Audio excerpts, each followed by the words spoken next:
Atos capítulo 1, versículos de 9 a 11. O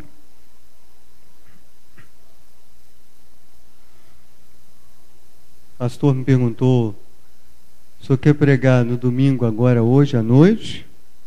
Ou quer pregar domingo que vem pela manhã? Eu pensei, calculei, refleti, refiz as contas.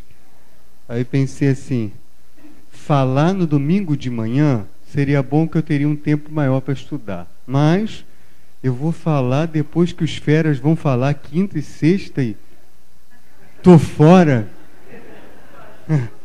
Sou bobo não, gente. Os caras vão falar aí na quinta, aí o outro escreveu o livro sobre escatologia. Vão roubar tudo, eu vou falar sobre o quê? Cadeira, né? Falei com ele: deixa eu logo falar hoje à noite, que eu já fico livre dessa história. Tá tudo bem. Deixa o pastor Anderson se virar domingo de manhã. Quem encontrou, diga glória a Deus. Tendo dito isso, foi elevado às alturas, Jesus, né? Enquanto eles olhavam, e uma nuvem o encobriu da vista deles. E eles ficaram com os olhos fixos no céu enquanto Jesus subia. De repente surgiram diante deles dois homens vestidos de branco, são anjos, que lhes disseram: Galileus, por que vocês estão olhando para o céu? Este mesmo Jesus, que dentre vocês foi elevado aos céus, voltará da mesma forma como o viram subir. Senhor, obrigado, ajuda-nos nesta hora, que somente o Senhor seja exaltado nesta noite, que a Tua palavra possa fazer a diferença, que o Teu Espírito possa trabalhar nos corações e que nós saiamos daqui nesta noite edificados pela Tua palavra, porque ela é o nosso verdadeiro alimento espiritual. Então, derruba agora qualquer barreira à pregação da palavra, para que a porta da palavra esteja aberta e as pessoas possam recebê-la com amor, com carinho, como uma semente que vai entrar, que vai penetrar num terreno fértil. E que nós possamos frutificar ao longo da semana a palavra que ouvimos hoje pela manhã e a palavra que ouviremos agora. Nós te agradecemos, com perdão dos pecados, em nome de Jesus, Senhor, agora e eternamente. Amém. Pode sentar.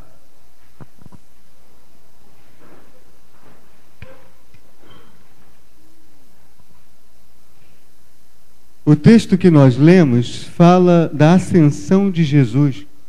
Jesus foi assunto aos céus e os discípulos observavam enquanto ele estava subindo, até que uma nuvem o encobriu. E aí apareceram dois anjos e disseram: da mesma forma que ele subiu, ele descerá, ele vai voltar. Se os anjos disseram isso, é porque, analisando esse texto da subida de Jesus, nós podemos encontrar alguns elementos importantes para a gente entender como será a sua volta. Porque os anjos falaram: da mesma forma como ele subiu, ele descerá.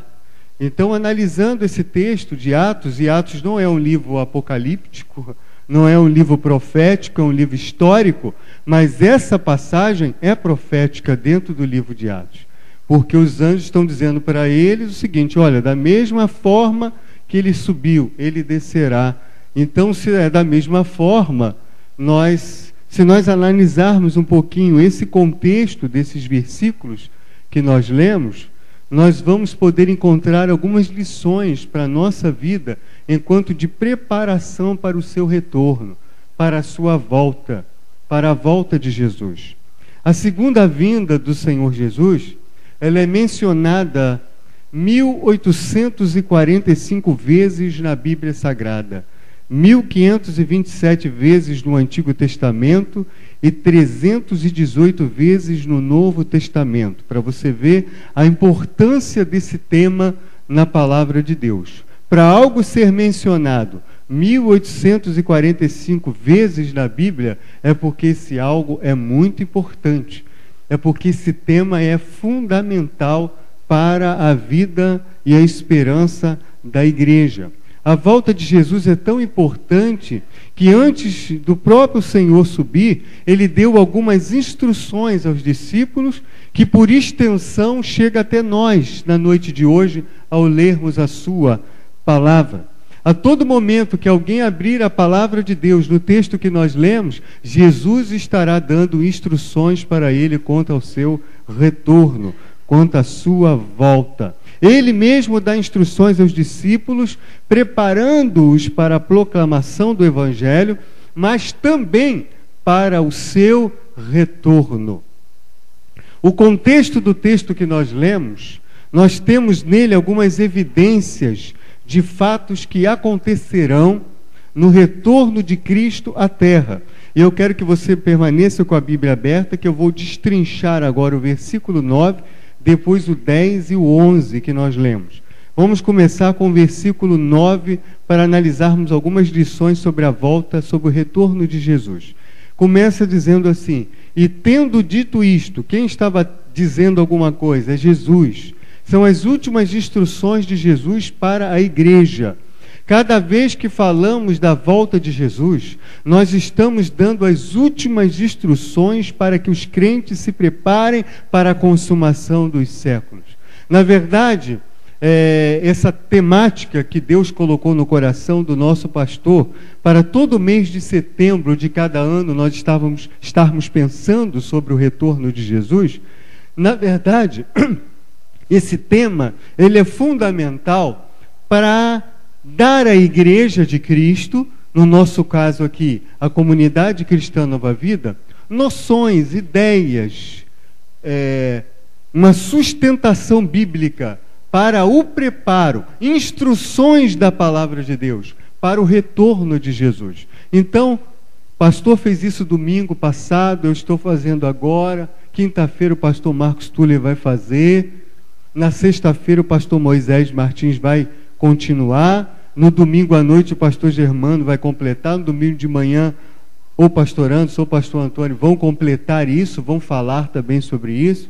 Isso tudo somando são as últimas instruções, são instruções para a igreja se preparar. Cada vez que uma igreja prega a volta de Jesus, e este é um tema que infelizmente não tem sido muito falado nas igrejas, porque é um tema que não dá ibope, é um tema que não chama atenção, é um tema que não atrai as pessoas. O que atrai as pessoas é a temática da prosperidade, da cura, do milagre, da vitória, da bênção. Nós cremos nisso tudo, mas nós cremos que o Evangelho tem que ser pregado no pacote completo.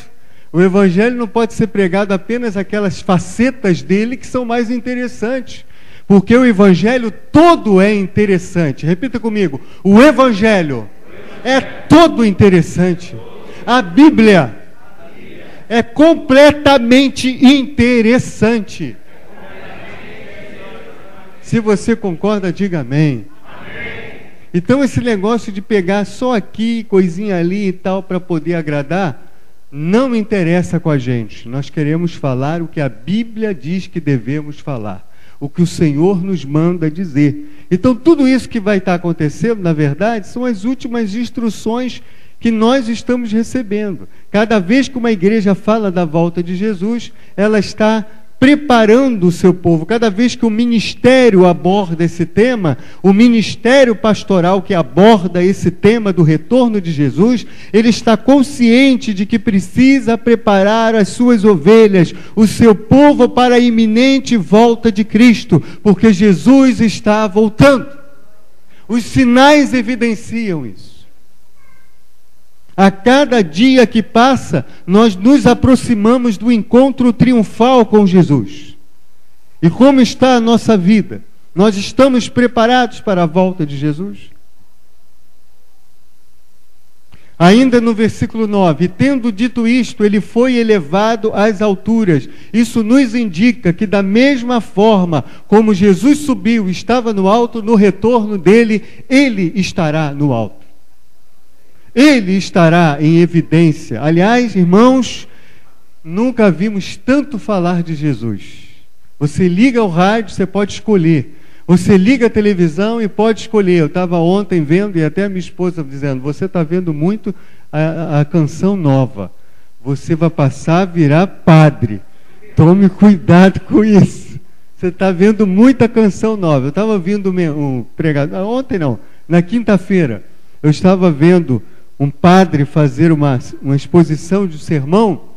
Irmãos, em nenhum momento o padre falou de idolatria. Em nenhum momento. Ele falou de Jesus como Senhor e Salvador. Ele falou do compromisso em servir a Deus. E eu estava vendo e vibrando e agradecendo a Deus, porque em vez de ficarmos dizendo que eles estão errados e criticando, devemos orar para que eles descubram a verdade. Eles estão descobrindo. Amém? É isso que nós precisamos fazer. Jesus está em evidência. Nos últimos dias, assim como ele foi elevado às alturas, ele estará no alto, em evidência, ocupando o lugar de primazia. Agora eu faço uma pergunta a você. Como está a cotação de Jesus em sua vida? Nós perguntamos e ficamos inquietos muitas vezes para sabermos como é que está a cotação do dólar. Se está em alta, se está em baixa. Não é? Queremos saber se as ações de determinadas empresas estão em alta ou estão em baixa. Ficamos muitas vezes preocupados se a imagem do Brasil no exterior está em alta ou está em baixa. Nos preocupamos se a igreja evangélica, no contexto da sociedade, está em alta ou está em baixa. Nos preocupamos se a nossa igreja no nosso bairro está em alta ou está em baixa. Nos preocupamos se nós estamos em alta ou em baixa. Como é que está o nosso Ibope? A única e verdadeira e grande preocupação que deve estar na nossa mente é se Jesus está em alta ou em baixa na nossa vida. Como é que Jesus está na sua vida? Ele está em alta ou ele está em baixa? Amados, isso é que faz toda a diferença. O que faz a diferença na vida cristã não é ter 300 anos de crente. O que faz a diferença na vida cristã não é ter vários cargos na igreja. O que faz a diferença na vida cristã não é ser pastor, ou ser seminarista, ou ser diácono, ou ser leigo. O que faz a diferença na vida cristã não é se você é pastor de uma grande igreja ou de uma pequena igreja, ou se é pastor auxiliar, ou se é um líder de congregação. O que faz a diferença na vida do crente é se Jesus está em alta ou em baixa na vida dele. É isso que faz a diferença. Como é que Jesus está na tua vida? Ele está em alta, ele está elevado ou ele está lá embaixo no conceito? Como é que ele está na sua vida? Jesus tem que subir a ascensão para que o poder, batismo no Espírito Santo, possa descer. Ele disse, eu vou para o meu Pai, mas eu enviarei o Consolador. Sabe o que significa? Repita comigo. Jesus tem que estar em alta, elevado, em cima, na minha vida, para que o poder do Espírito Santo possa descer sobre a minha vida. Você recebe isso? Então aplauda ao Senhor, que Ele merece.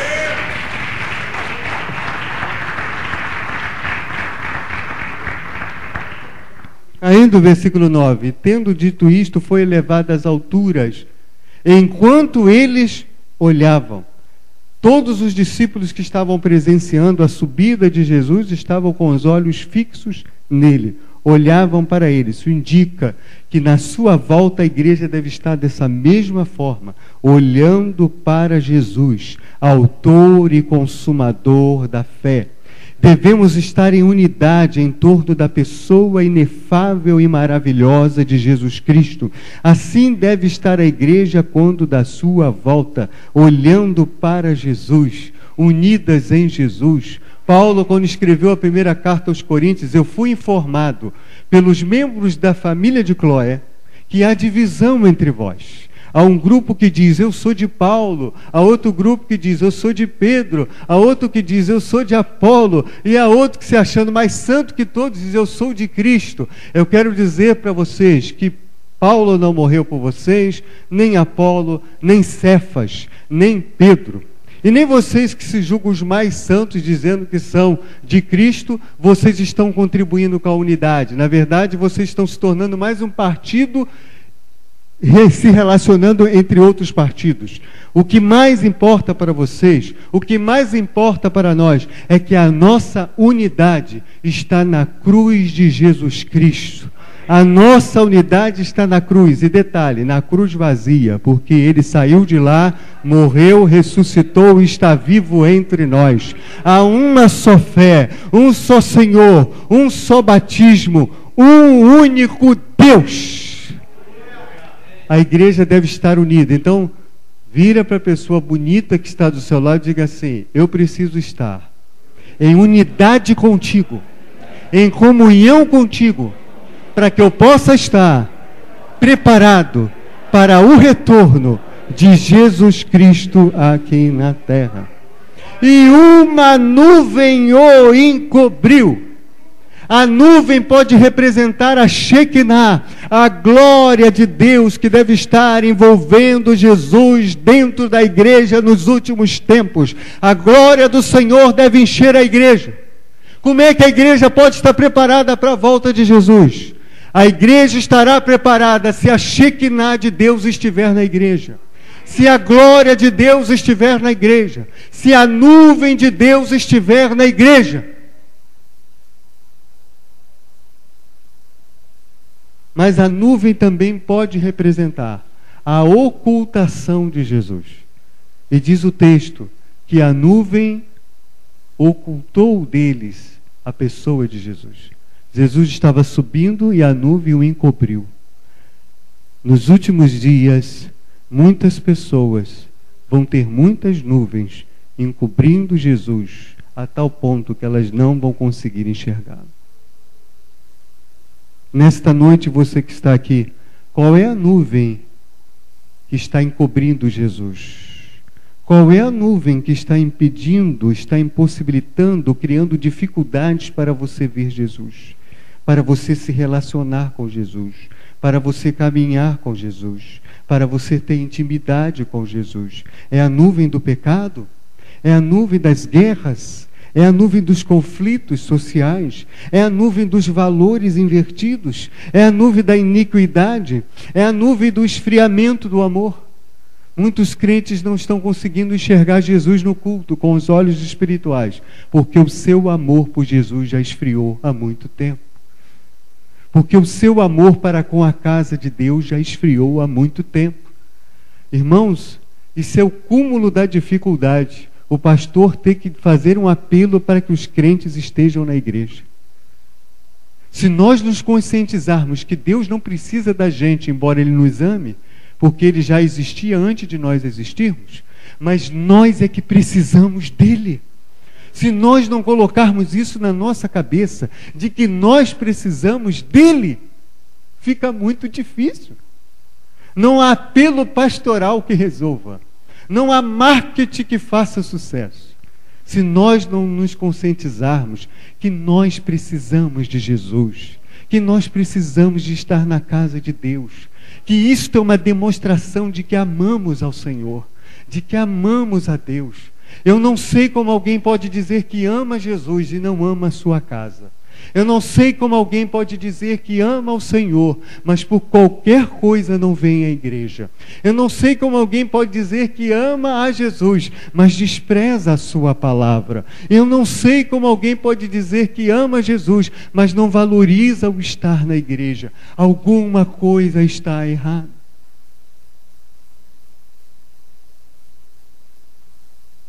Amados, nós é que precisamos dele. Sabe por que Ele nos quer? Porque Ele nos ama. Porque Ele não abre mão de nós. Por causa do seu amor. Agora nós necessitamos dele, porque o amamos, mas porque Ele é tudo para nós. Amados, como que seria a sua vida se tirassem Jesus dela?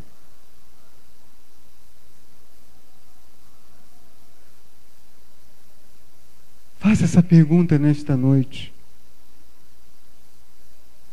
Porém, o texto também nos diz como devemos ficar ao aguardarmos o retorno glorioso do Senhor. Versículo 10.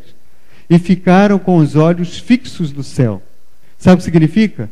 Que a melhor maneira de você se preparar para encontrar-se com o Senhor é você ficar olhando para as coisas de cima. Você ter a visão voltada para aquilo que é espiritual. É olhar para Jesus. Quando vires estas coisas, saibam que é chegado o tempo da vossa redenção. Olhai para cima. Olhar para cima na Bíblia é estar disposto a receber o socorro de Deus. Olhar para cima na Bíblia é dizer: eu dependo do Senhor. Elevo os meus olhos para os montes. De onde me virá o socorro? O meu socorro vem do Senhor que fez os céus e a terra. Não deixe que a sua visão espiritual fique anuviada, cega, por causa das coisas desse mundo. É tempo de olharmos para o alto. É tempo de fixarmos a nossa vida em Jesus, os nossos olhos em Jesus. De repente surgiram diante deles 2 homens, anjos. Sabe o que significa? Que na volta de Jesus, além de nós estarmos olhando para Jesus, nós precisamos estarmos com o nosso pensamento elevado nas coisas que são de cima, voltados para as coisas que são de cima. Nós precisamos acreditar no sobrenatural de Deus. 2 anjos apareceram, sobrenaturais. 2 anjos apareceram e falaram com ele. Sabe o que significa? Que você só estará preparado para o retorno de Jesus se você se apegar ao sobrenatural. Se você crer no sobrenatural. Se você crer que o milagre pode acontecer. Se você crer que a libertação é uma realidade. Se você crer que a cura vai acontecer. Se você quer que o marido vai se converter. Se você quer que a esposa vai aceitar a Jesus. Se você crê que as barreiras serão quebradas. Se você crê que o avivamento vai chegar. Se você crê que a palavra de Deus é a verdade. Você crê nisso? Você crê no sobrenatural de Deus? Nós cantamos: vou mover o sobrenatural. Aí cantamos com maior fé. Na hora que tem que mover mesmo, pastor, está difícil. Você não cantou? Aí eu sou obrigado a dizer: você não cantou, miserável?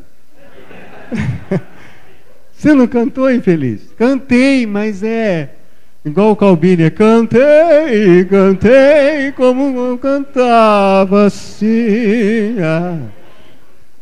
Cantou a beça, mas... Pois é, pastor, eu sou adolescente de Jesus, só sei cantar. A menina da esquina, coisa... Você sabe. Não, eu fui no show do Thales e cantei pra caramba. Então, creia no sobrenatural. Creia no sobrenatural de Deus, e ele vai acontecer na tua vida. Homens vestidos de branco. A igreja deve estar esperando o mestre com santidade e pureza. Os anjos estavam vestidos de branco. Da mesma forma que eu estou de branco aqui, ele vai voltar. E vocês têm que estar assim, de branco. Ah, pastor, então agora eu só vou andar de branco. Vão olhar para você meio esquisito. Você é farmacêutico, você é médico, você é do terrorismo, o que é isso aí?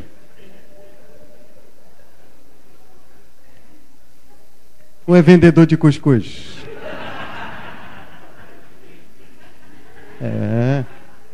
Vendedor de cocada. é branco no coração. Amém? Pureza, santidade. Jesus quer encontrar uma noiva com vestido branquinho, branquinho, sem mancha, sem amarelado. Você está me entendendo? Branquinho. Um vestido lavado, enxaguado no sangue do Cordeiro. Amém? Por que vocês estão olhando para o céu aí, como quem diz, parados? Nos dias da volta do Filho do Homem, é necessário pregar, é necessário agir, é necessário fazer alguma coisa. Não é tempo de ficarmos parados. Precisamos anunciar a palavra de Deus, anunciar este mesmo Jesus. Olha o que os anjos disseram. Vocês precisam anunciar este mesmo Jesus, porque este mesmo que subiu é que vai descer, é que vai voltar. Amada igreja, nós precisamos anunciar este mesmo Jesus que curou, que libertou, que morreu, que ressuscitou, que ascendeu aos céus e vai voltar.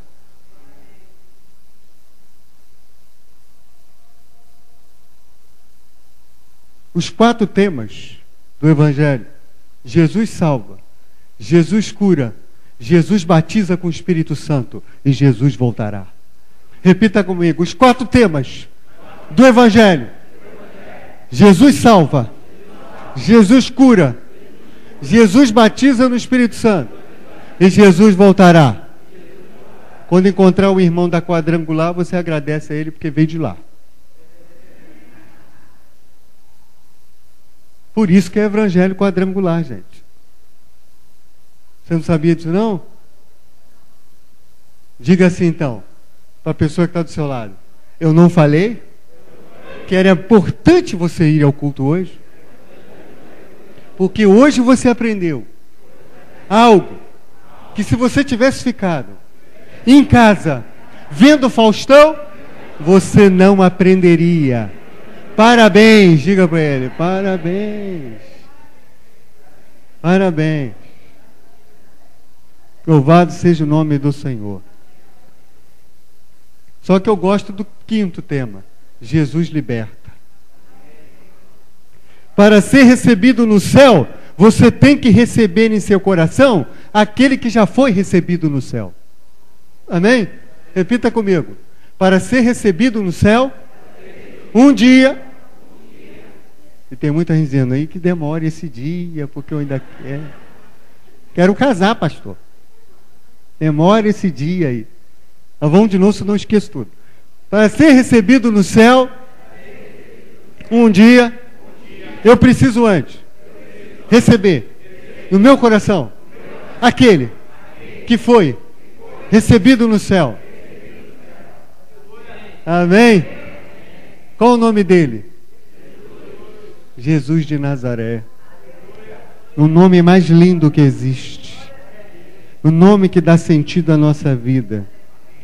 Jesus voltará da mesma forma como o viram subir. Segundo Zacarias, ele pousará sobre os montes, o Monte das Oliveiras, e virá com poder e grande glória. Assim se verá, será a vinda do Filho do Homem, como relâmpago que sai do Oriente, se mostra no Ocidente. Assim será a vinda do Filho do Homem. Sua volta será visível. Por quê? Porque naquele dia, tudo que estiver oculto será revelado.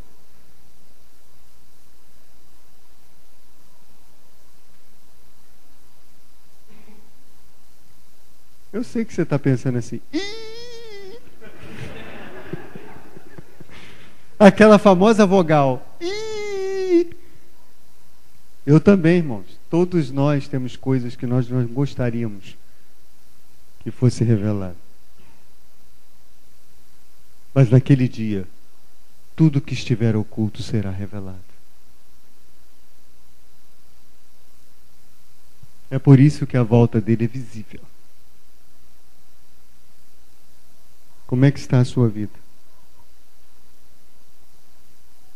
Ele virá e nos levará para o céu, onde se dará o começo da melhor parte. Max Lucado tem um livro chamado Quando Cristo Voltar. E a sua premissa é: o fim será apenas o começo da melhor parte.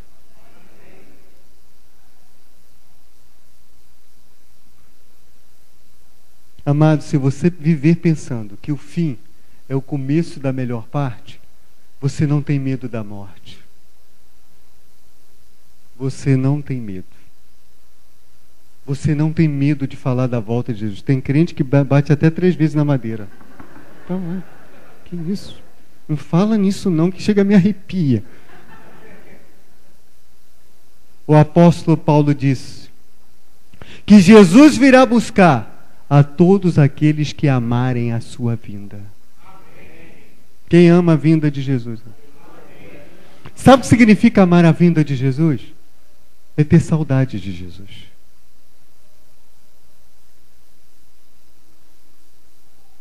Os irmãos já pararam para pensar na saudade que os discípulos sentiram quando Jesus subiu?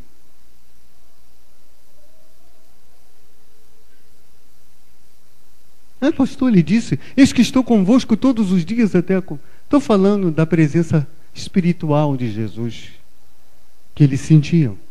Eu estou falando da presença física. Eu senti um pouco o que é isso algum tempo atrás, quando eu era pastor da juventude de uma igreja batista, e nós recebemos na nossa igreja, todas as igrejas batistas naquele ano receberam visita de missionários americanos e argentinos. Los hermanos. E para a nossa igreja foi um pastor americano, muito grande, forte, alto, parecia lutador de MMA. Forte. Brancão, assim, chega a ser vermelho, com os olhos azuis, muito alto, forte mesmo. Uns 2 metros que ele deveria ter. E nós recebemos um missionário, não era pastor, um voluntário da Argentina. Ana Paula deve se lembrar, o Benito. O nome dele era Benito. E nós fizemos uma amizade muito grande, até porque com ele era mais fácil, porque o espanhol é mais fácil de você identificar. Aí eu dava uma de portunhol lá, olhava o negócio. Você queres falar comigo? Aí ele, como é que é a história?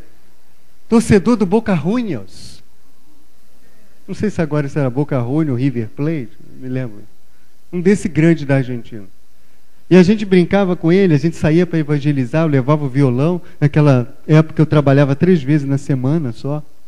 Então, tinha dia que era meio período, tinha uma matrícula só no município, então eu podia... Aí eu ficava, o pastor tinha me designado, meu pastor presidente falou, cola com eles aí para dar uma assistência durante a semana. Foi uma semana de trabalho missionário. Subimos aqueles morros de olaria, evangelizando de casa em casa, e era uma atração para o povo. O povo vinha, porque para eles era espanhol, mas era um argentino. Espanhol meio falsificado, era um argentino.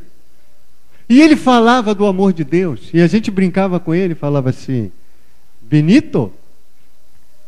A Paulo vai se lembrar, bonito? E ele dizia, não, muito lindo. Mais feio que um abacate estragado. Mas ele se achava a coisa mais linda do mundo. E quando chegou no domingo à noite, nós tivemos que nos despedir, que acabou. Nós nos despedimos do Benito, ele...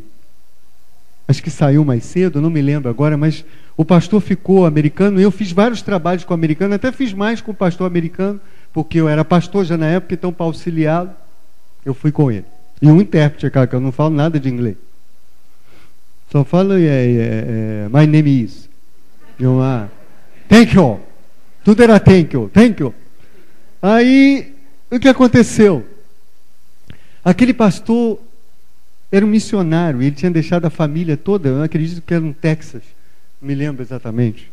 Ele deixou a família toda e veio, vários filhos, família, deixou tudo. E veio para fazer um trabalho de um bom tempo no Brasil. E quando acabou um domingo à noite, ele presenteou a cada um que trabalhou com ele com uma camisa da sua igreja. Ele era também pastor dos jovens, daí houve uma empatia entre nós, que eu era pastor dos jovens de lá. pequeno, magricelo, entendeu? E ele, grandão, fortão, mas pastor dos jovens também. Eu lá, também sou pastor dos jovens.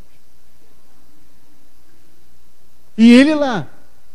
Só que ele fez um trabalho maravilhoso naquela semana. E nós nos apegamos tanto a eles, de uma semana, irmãos. É o Espírito Santo que testifica que nós somos filhos de Deus.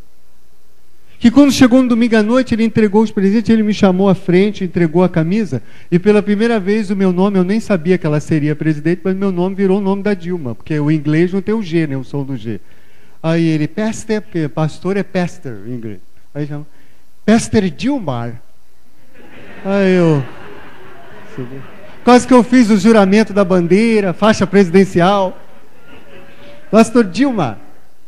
Aí eu fui lá, ele me entregou, eu peguei a camisa, todo contente, uma camisa enorme. Beleza, vai ser até jogador de beisebol, tá tudo certo. Futebol americano. Mas quando acabou o culto, é isso que eu queria dizer. Fiz tudo isso para chegar aqui. Quando acabou o culto, ele reuniu a gente mais próximo, e com o intérprete, ele começou a falar com a gente. E ele agradeceu a cada um. Ele olhou para mim e falou assim, fala para ele que eu vejo nele como se fosse um dos discípulos de Jesus. Aí aquilo me impactou. E ele começou a falar para cada um o que ele achava de cada um, só com os personagens bíblicos. E daqui a pouco aquele homem de 2 metros, forte, começou a chorar, mas se derreteu feito uma manteiga. E ele chorava e dizia, aqui está o meu endereço, se um de vocês forem ao Texas, me procure na minha igreja. Mas se nós não nos virmos mais, nós nos encontraremos na glória. E ele chorando, e nós abraçamos ele. Eu abracei a perna, que era onde eu alcançava. Mas eu abracei.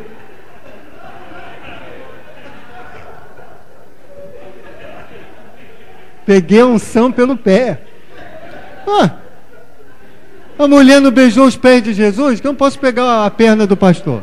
Problema nenhum. Tem unção também lá. Eu fui para casa, acho que eu nunca contei isso para Ana Paula. Nós éramos casados novinhos e eu me lembro que aquela semana toda, quando chegou a segunda-feira, eu senti uma saudade tão grande deles. Tão grande. E eu fiquei pensando nisso.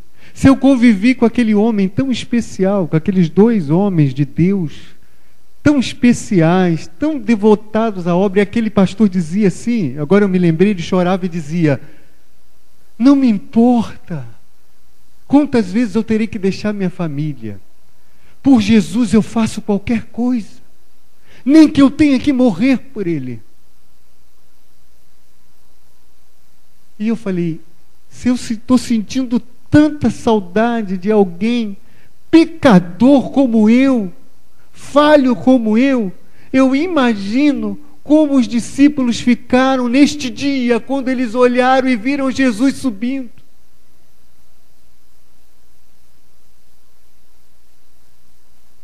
Eles conviveram uma base de 3 anos e meio com a melhor pessoa do universo. A mais fantástica pessoa que existe. Eu fico pensando o que João sentiu, as saudades que ele sentiu de recostar a sua cabeça no peito de Jesus.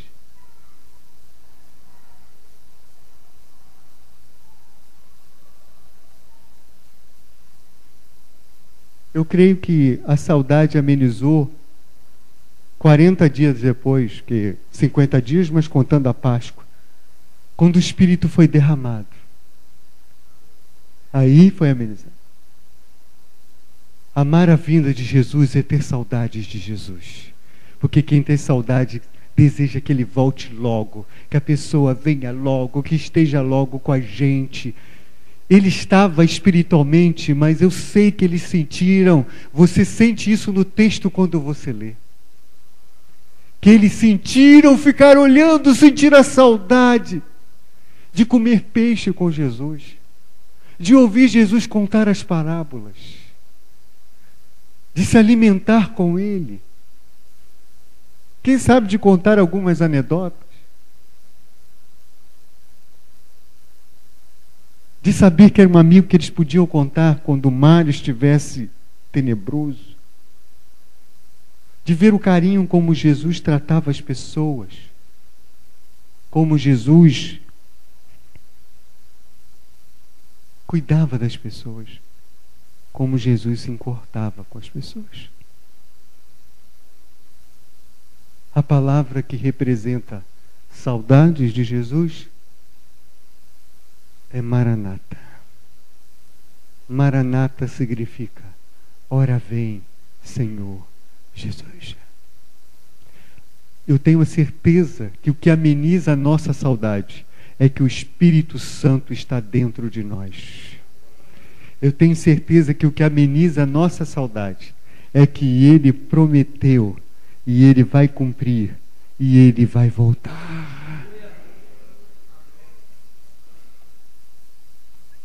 Você tem saudades de Jesus? Você tem saudades de Jesus?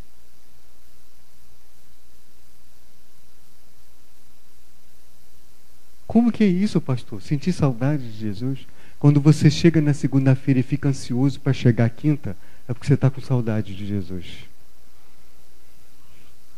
Quando você chega hoje e, em vez de fazer qualquer coisa, bota uma fita de música evangélica, um DVD, ou pega a Bíblia e vai ler, você acabou de dizer: Jesus, estou com saudade, vem logo, fica mais aqui com a gente. Como os discípulos de Emaús, não nos ardia o coração quando Ele nos falava. Ele está com a gente, espiritualmente Ele está com a gente. Mas o verdadeiro crente tem que ter saudades de querer vê-lo pessoalmente. Não tem aquela canção bonita do rosto de Cristo?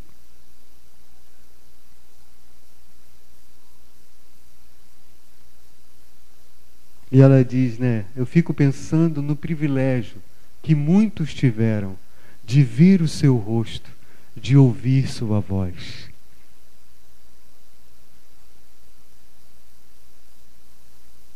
Eu creio que Ele está aqui nesta noite. Eu queria que você ficasse em pé.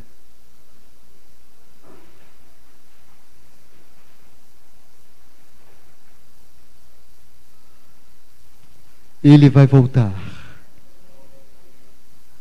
E Ele vem buscar a sua igreja. E nós estaremos com Ele para sempre. E ninguém poderá nos separar dEle. Paulo tinha essa convicção. Ele disse: quem poderá nos separar do amor de Deus?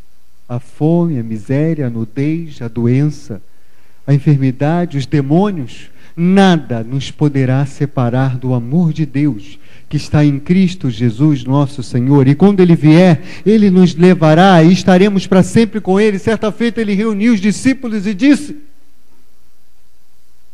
agora eu sei que eu serei retirado de vocês e vocês ficarão tristes, mas um dia nós estaremos juntos novamente. E naquele dia ninguém os arrebatará das minhas mãos, e a alegria de vocês será tão grande,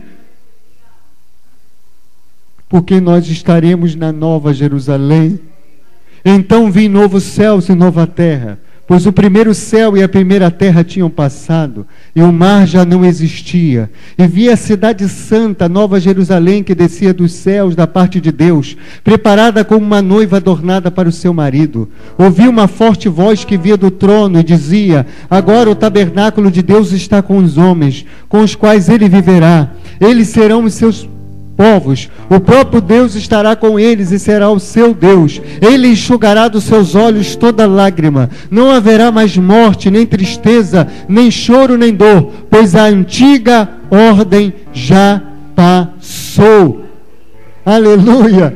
Glória a Deus. Ele me levou em espírito a um grande e alto monte e mostrou-me a cidade santa, Jerusalém, que descia dos céus da parte de Deus. Ela resplandecia com a glória de Deus, e o seu brilho era como de uma joia muito preciosa, como jaspe, clara como o cristal. Não vi templo algum na cidade, pois o Senhor Deus Todo-Poderoso e o Cordeiro são o seu templo. A cidade não precisa de sol, nem de lua para brilharem sobre ela, pois a glória de Deus a ilumina, e o Cordeiro é a sua candeia. As nações andarão em sua luz, e os reis da terra lhes trarão a sua glória. Suas portas jamais se fecharão de dia, pois ali não haverá noite. A glória e a honra das nações lhes serão trazidas. Nela jamais entrará algo impuro, nem ninguém que pratica o que é vergonhoso ou enganoso, mas unicamente aqueles cujos nomes estão escritos no livro da vida do Cordeiro. Então o anjo me mostrou o rio da água da vida, que claro como cristal,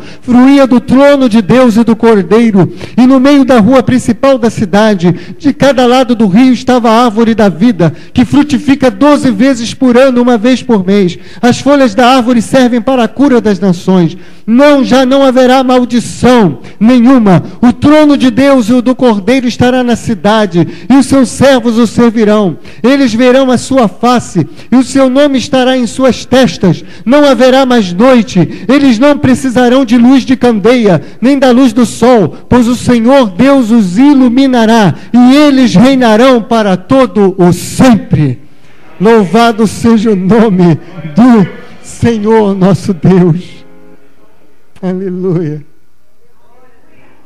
Se você crê que você estará, diga glória a Deus. Aleluia.